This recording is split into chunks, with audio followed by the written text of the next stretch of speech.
Welcome to our channel. Today we how to verify data-driven decisions with Salesforce, complete guide step by step clearly. Start by logging into your Salesforce account. Navigate to the home page and ensure you have the right permissions to access data. Identify the specific data set you want to analyze for your decision-making process. Go to the Reports tab from the main navigation menu. Create a new report by clicking on the New Report button. Choose the appropriate report type that aligns with your data needs. Once selected, click on Continue to start customizing your report. Use filters to narrow down the data, based on the criteria relevant to your decision. Adjust the columns in your report to include only the most pertinent information. Preview your report to ensure it reflects the data you need for analysis.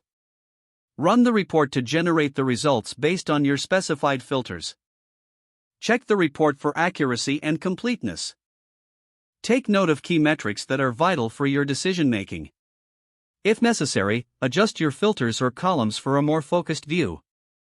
To further analyze your data, consider using the dashboard feature. Create a new dashboard or add your report to an existing one. Utilize the dashboard components to visualize your data effectively. Choose from various chart types to represent your data graphically. Label and organize each component clearly for better understanding. Review the dashboard to interpret data trends and insights. Gather feedback from stakeholders on the insights presented. Discuss findings and recommend actions based on the verified data. Document your decision-making process and data findings for future reference. Use Salesforce's collaboration features to share insights with your team.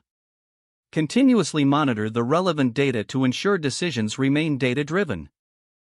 Adjust your approach as necessary based on ongoing analysis and feedback.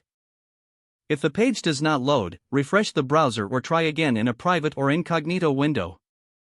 Make sure you are using the correct email address, then retype it carefully to avoid small typos. Don't forget to like this video and subscribe to our channel for more step-by-step tech guides.